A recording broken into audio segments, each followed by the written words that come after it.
Hello, and welcome to this roundup of my 5 favorite romance novels that I read this month.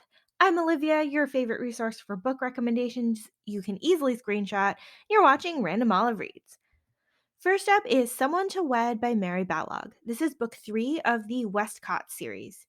Now, the ever dutiful and honorable Alexander Westcott is not happy with becoming the Earl. Just when he has recently made his own estate profitable and is finally considering looking for a wife, he inherits a rundown estate with the earldom and none of the money. He now has to change course and seek a wealthy wife to support his new estate. Now, Wren is just out of mourning for her aunt and uncle who raised her and has been a recluse all her life. With her sort of impending loneliness, she's now looking for a husband. She thinks that the birthmark on her face will prevent any eligible gentleman from marrying her, so she approaches her offer as a business proposal, offering Alex the money to fix his estate in exchange for marriage. Alex, of course, is much too noble to just take the money, and he tries to get to know Ren and determine if they'll suit. Her demeanor is very guarded and severe, and Alex doesn't think it'll work. She's also a recluse and has difficulty meeting people in social situations. It seems to be a total mismatch from the get go.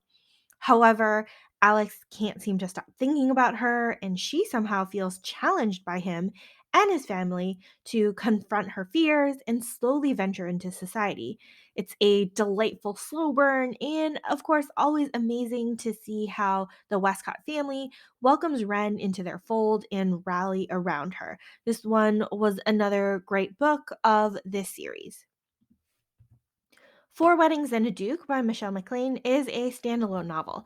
We have a socially awkward duke who turns a socially awkward wallflower into a duchess. We have another Alex here, the second son of a duke who never expected to inherit and would rather be working on his experiments in botany.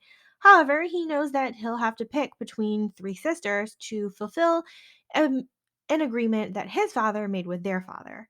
Now, Lavinia is the often overlooked and shy middle sister who would rather read and hide behind potted plants than dance. When Alex comes to call in the sisters, he chooses Lavinia as his bride instead of the other more socially outgoing sisters. From there, Lavinia is doing her best to arrange their social calendar to the Duke's benefit, while Alex is wondering why he's being dragged to all of these events when he should be working. Add in the idea of a possibly nefarious rival, plus Alex's work partner who keeps disparaging Alex's time that he spends with his wife. We have our befuddled Duke kind of doing and saying all the wrong things.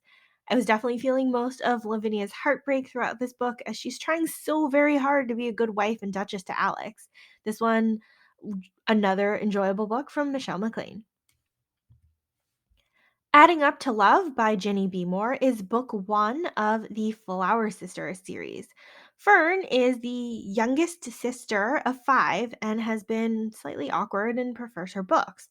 At her father's birthday ball, she and her twin Rose switch dresses and identities for the evening, where Fern meets a handsome mathematics student from Oxford. This is our third Alex of this video, but Alex has been dragged to the ball by his friend, but feels like a total outsider due to his merchant class upbringing. He's happy to spend the time with who he believes is Rose because they can talk about books and his studies. When he comes to call upon her the next day, Fern is distressed and thinks that he won't like who she is because she's so awkward. So she convinces Rose to keep up the ruse. What follows is Fern befriending Alex and assisting him in courting Rose, while he assists her goals in becoming a student at Oxford. Alex begins to have feelings for Fern and is torn because of the expectations that Rose now has from their courtship. It's a huge tangle of emotions here, with Fern being dishonest with practically everyone. This book really was so very good and a great introduction to Ginny B. Moore. Next up, we have The Improper Bride by Lily Maxton, which is book 5 of the Sisters of Scandal series. This book will be much more rewarding after reading book 4 of the series because we've met both characters there. Henry, the Marquess, is basically the most unlovable, friendless asshole ever, and he nearly dies in a fire at his estate. Miraculously, he survives, but is a curmudgeon during his recovery. The widowed housekeeper Cassandra is somehow tasked by the doctor to keep him occupied, so she asks for lessons in a foreign language. As they spend time together each day, they grow closer and start to see the real person beneath the title or the role that each person has. Of course, they've got that whole employer employee relationship there and a massive social class difference. So even any affection between them would be improper and lead to heartbreak. Henry's near death experience also reminded him that he has a duty to marry and beget heirs, so he enlists his sister in hosting a house party and in bringing eligible women for him to meet. But really, none of them compare to Cassandra. So there's tons of emotional angst, and overall, it was an amazing romance. And bonus, we do eventually find out the cause of the fire that started the book. And lastly, we have The Devil and the Aerith by Harper St. George, which is book 2 of the Gilded Age Aerith series.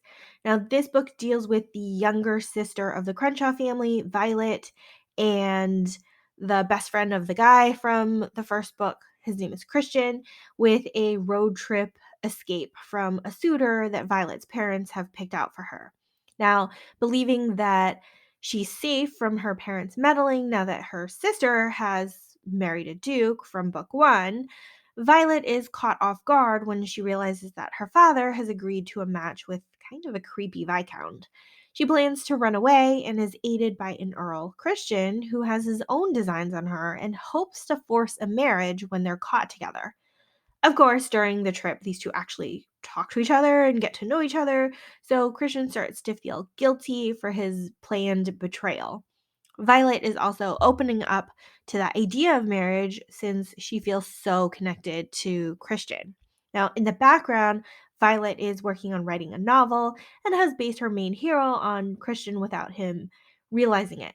This book has all the calamities you would expect in a road trip, plus the added dread of uncovering Christian's deception. Well, those are the 5 books that topped my list for this month.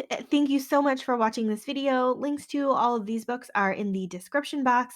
Like and subscribe so you don't miss future videos, and you can follow me on Instagram at randomolive.